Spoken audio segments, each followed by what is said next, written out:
Student, आज के video में देखने वाले हैं भारत इतिहास के मोस्ट इंपॉर्टेंट क्वेश्चन जो एग्जाम में बार बार पूछे जाते हैं। इस वीडियो में आपको दिखाएंगे कि एक क्वेश्चन कितनी बार रिपीट हुआ है। अगर आप चैनल पर नए हैं तो चैनल को लाइक सब्सक्राइब शेयर जरूर करें। तो चलिए क्वेश्चन की ओर आगे चलते हैं। पहला क्वेश्चन है, निम्नलिखित में से कौन सा कथन बलबन के संबंध में सही नहीं है। उसने नियमित एक खुदाई के सिद्धांत का प्रतिपादन किया, उसने इक्तादारी व्यवस्था का प्रारंभ किया, उसने तुर्कान ए चहलगानी का प्रभाव समाप्त किया, उसने बंगाल के विद्रोह का दमन किया। ये 2008 में आया प्रश्न है। तो इस प्रश्न का उत्तर आपको याद रखना है, उसने इक्तादारी व्यवस्था का प्रारंभ किया।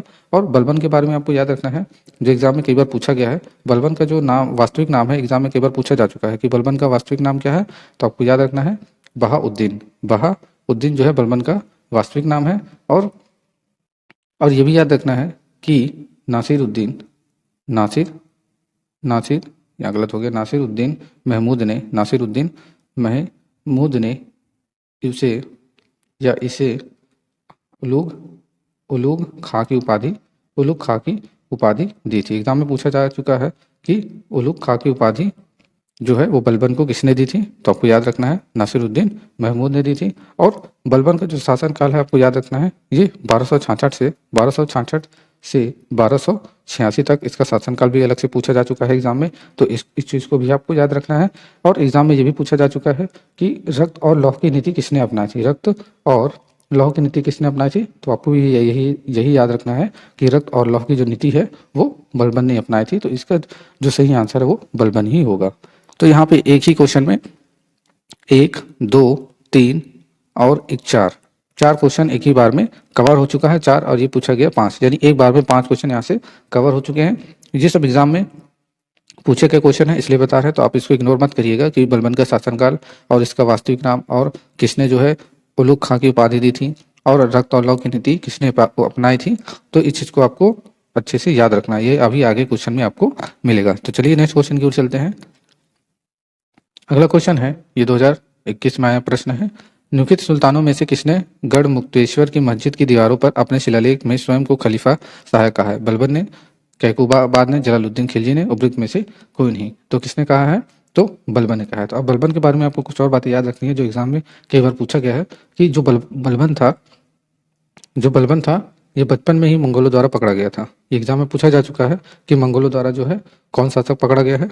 तो बलबन जो है वो बचपन में ही मंगोलों द्वारा पकड़ा गया था। बचपन में ही मंगोलों द्वारा, यहाँ मंगोलों गलत हो गया, यहाँ लिख देते हैं मंगोलों द्वारा पकड़ लिया गया था। मंगोलों द्वारा पकड़ लिया गया था। फिर क्या हुआ कि इसको जो है किसके हाथों भेज दिया गया।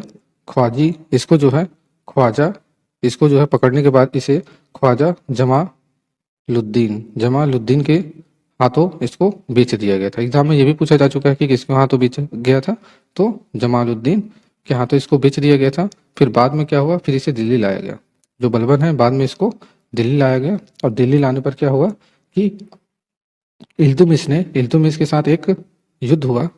इल्तुतमिश के साथ 1233 में युद्ध होता है। 1233 में युद्ध होता है किसके साथ, यहाँ पे वो नहीं लिखा है, ठीक है। तो यहाँ पे आपको ग्वालियर का विजय, आपको बस इतना याद रखना है कि इल्तुतमिश जो है वो ग्वालियर विजय, जब वो ग्वालियर में विजय करके आता है तब बलबन को खरीद लेता है। तब बलबन को क्या करता है, खरीद लेता है। तो इस चीज को आप याद रखेंगे। नेक्स्ट क्वेश्चन की ओर चलते हैं। अगला क्वेश्चन है, किसके शासनकाल में मंगोल प्रथम बार सिंधु के तट पर देखे गए थे। बलबन, कुतुबुद्दीन ऐबक, इल्तुतमिश, रजिया। ये 2016 में प्रश्न पूछा गया है। तो किसके शासनकाल में जो है मंगोल को सिंधु नदी के तट पर देखे गए थे। तो आपको याद रखना है वो इल्तुतमिश के शासनकाल में सिंधु के तट पर मंगोलों को देखे गए थे। अब जो मंगोल के जो नेता था, मंगोल नेता आपको याद रखना है, मंगोल नेता चंगेज खां भारत की उत्तर पश्चिम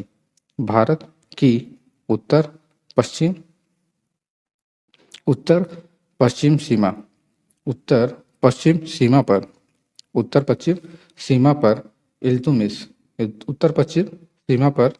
इल्तुतमिश के शासनकाल में आया था। इल्तुतमिश के शासनकाल में आया था। इस चीज को आप याद रखें। और ये भी याद रखना है कि जो चंगेज खां ने इल्तुतमिश के दरबार पे चंगेज खां ने इल्तुतमिश के पास अपने दूत भेजे। इल्तुतमिश के पास अपने दूत भेजे या फिर राजदूत भेजे, किस लिए भेजे कि इसलिए भेजे ताकि मकबरनी की सहायता ना करे, मकबरनी की सहायता ना करे। इस चीज़ को आप याद रखेंगे, इसके बारे में सहायता ना करें। नेक्स्ट क्वेश्चन की ओर चलते हैं। अगला क्वेश्चन है, चंगेज खां के अधीन मंगोल ने भारत पर आक्रमण किया था। बलबन के शासनकाल में, फिरोज तुगलक के शासनकाल में, इल्तुतमिश के शासनकाल में, मोहम्मद बिन तुगलक के शासनकाल में। ये 2013 और 2001 में क्वेश्चन रिपीट हुआ है। तो चंगेज खां किसके के अधीन मंगोल ने भारत पर आक्रमण किया था? तो इस प्रश्न का जो सही उत्तर है वो इल्तुतमिश के शासनकाल में। Option number C is right. Next question की ओर चलते हैं। अगला क्वेश्चन है, चंगेज खां का मूल नाम क्या था? और ये चंगेज खां जो था वो मंगोल का फेमस यानी कि प्रसिद्ध नेता था। इस चीज़ को आप याद रखेंगे। मैंने पहले ही क्वेश्चन में बताया था, पहले या दूसरे में। तो खासुल खान, तैमूचिन, एसुगई, ओगदेई। तो ये 2015 में आया प्रश्न है। तो इस प्रश्न का जो सही उत्तर है, चंगेज खां का जो मूल नाम है वो तेमुचिन है। और किसी किसी बुक में तेमुजिन लिखा हुआ है। तो तेमुजिन या तेमुचिन कहीं पे आए तो आपको तुरंत टिक कर देना है। और ये भी याद रखना है कि जो चंगेज खां कौन था। तो चंगेज खां के बारे में याद रख लेते हैं, जो एग्जाम में भी पूछे गए हैं। जो चंगेज खां था वो मंगोल शासक था, एक मंगोल शासक था। चंगेज खां जो था वो मंगोल शासक था, जिसने जिसने जिसने मंगोल साम्राज्य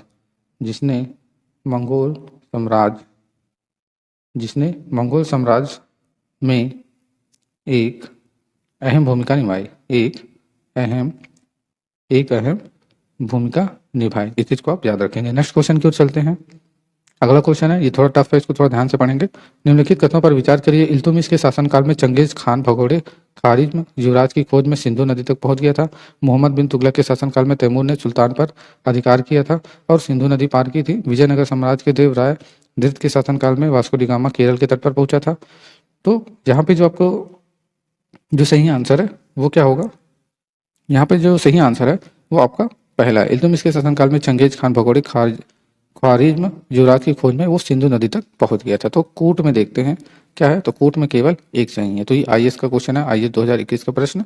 नेक्स्ट क्वेश्चन की ओर चलते हैं। अगला क्वेश्चन है, इल्तुतमिश ने बिहार में अपना प्रथम सूबेदार नियुक्त किया था। एवाज, अली मर्दान, नसीरुद्दीन, महमूद, मलिक जानी। ये 2008 में 2 बार रिपीट हुआ है। प्रश्न का जो सही उत्तर क्या हो जाता है? Option number D is right. Next question है, रजिया बेगम को सत्ता युद्ध करने में किसका हाथ है? अफगानों का, तुर्कों का, मंगोलों का, अरबों का। ये 2004 में आया प्रश्न है। तो आपको याद रखना है कि रजिया बेगम का जो सत्ता युद्ध है उसमें किसका हाथ था? तुर्कों का हाथ था। तो इस चीज को आप याद रखेंगे। नेक्स्ट क्वेश्चन की ओर चलते हैं। अगले क्वेश्चन की बात करें तो दिल्ली के सुल्तान बलबन का पूरा नाम क्या था? तो बलबन का जलालुद्दीन बलबन, गयासुद्दीन बलबन, इल्तुतमिश बलबन या कुतुबुद्दीन बलबन। तो ये 2004 में आया प्रश्न है। तो बलबन का जो पूरा नाम था आपको याद रखना है, गयासुद्दीन बलबन। क्या नाम था? गयासुद्दीन बलबन। इस चीज को आप याद रखेंगे। और इसके बारे में याद रखना है कि जो गयासुद्दीन बलबन, ये इनका जो शासनकाल था वो 1266 से 1286 तक इनका शासनकाल रहा। और इसका जो वास्तविक नाम हमने बताया था, वास्तविक नाम क्या था? बहाउद्दीन। इसका वास्तविक नाम जो था बहाउद्दीन था। और बचपन में ही मंगोलों द्वारा पकड़ा गया था। मंगोलों द्वारा पकड़ा गया था फिर बाद में क्या हुआ? इल्तुतमिश ने इनको खरीद लिया। बाद में दिल्ली आने पर इल्तुतमिश ने इनको खरीद लिया। नेक्स्ट क्वेश्चन की ओर चलते हैं।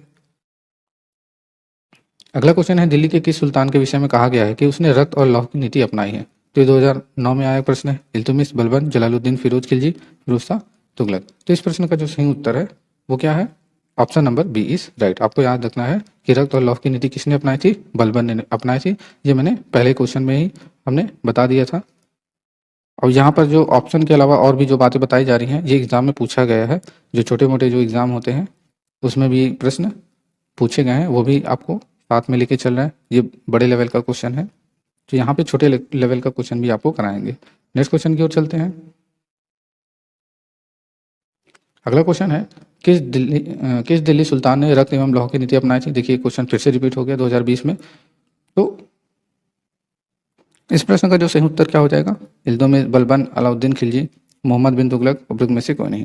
तो रक्त एवं लौह की नीति किसने अपनाई थी? तो हमने इसका आंसर बता ही दिया था, Balban. Option number B is right. Next question की ओर चलते हैं। अगला क्वेश्चन थोड़ा टफ है। नीचे 2 वाक्य दिए गए हैं, कथन ए को एक कहा गया है और कारण आर कहा गया है। कथन क्या है कि बलबन ने अपने शासनकाल को शक्तिशाली बनाया और सारी सत्ता अपने हाथ में केंद्रित कर ली। कारण वह उत्तर पश्चिम सीमा को मंगोल आक्रमण से सुरक्षित करना चाहता था। तो यहाँ पे सही बात क्या होगा, तो आपको याद रखना है कि यहाँ पे ए आर तो दोनों सही है, ए आर जो है बिल्कुल सही है, लेकिन जो ए है वो आर की व्याख्या नहीं करता है, तो यहाँ पे बी आपका राइट आंसर हो जाता है। तो ये 2013 में आया हुआ प्रश्न है। नेक्स्ट क्वेश्चन की ओर चलते हैं।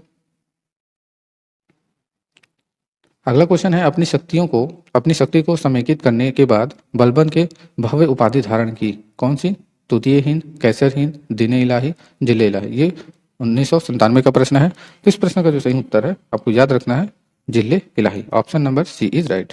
नेक्स्ट क्वेश्चन की ओर चलते हैं।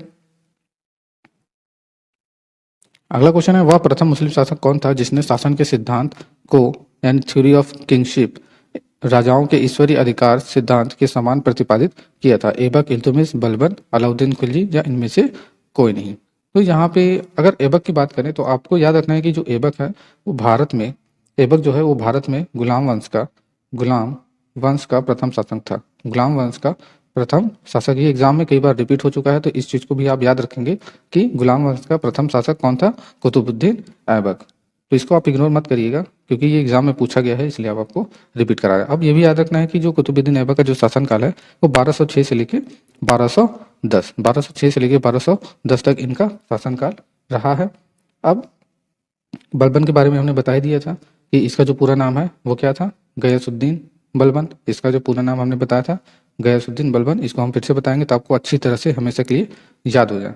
और इनके ये बचपन में ही मंगोलों द्वारा पकड़ा गया था और बाद में दिल्ली लाया गया। फिर इल्तुतमिश ने इसको खरीद लिया और इसका जो वास्तविक नाम है क्या था, क्या बताया था हमने? बहाउद्दीन इसका हमने वास्तविक नाम बताया था। ये सब जो प्रश्न है ये कई बार रिपीट हो चुके हैं, तो इस चीज को आप इग्नोर मत करिएगा, याद रखिएगा। नेक्स्ट क्वेश्चन की ओर चलते हैं। तो इस प्रश्न का जो सही उत्तर है आपको याद रखना है option number C is right. Next question की ओर चलते हैं। अगला क्वेश्चन है, निम्नलिखित में से किसने भारत में प्रसिद्ध फारसी त्योहार नौरोज को प्रारंभ करवाया? बलबन ने, इल्तुतमिश ने, फिरोज तुगलक ने, अलाउद्दीन खिलजी ने। तो नौरोज त्योहार किसने आरंभ करवाया था? तो आपको याद रखना है बलबन। तो इस चीज को आप याद रखेंगे, नौरोज त्योहार जो आरंभ किसने करवाया था? बलबन ने करवाया था। तो इसको आप 5 बार बोलिए तो आपको अच्छे से याद हो जाएगा। ये 1993 का प्रश्न है। तो इस प्रश्न का जो सही उत्तर है ऑप्शन नंबर ए। ये वीडियो का लास्ट क्वेश्चन था। अगर आपको वीडियो अच्छा लगा तो चैनल को लाइक, सब्सक्राइब, शेयर जरूर करें। वीडियो देखने के लिए धन्यवाद।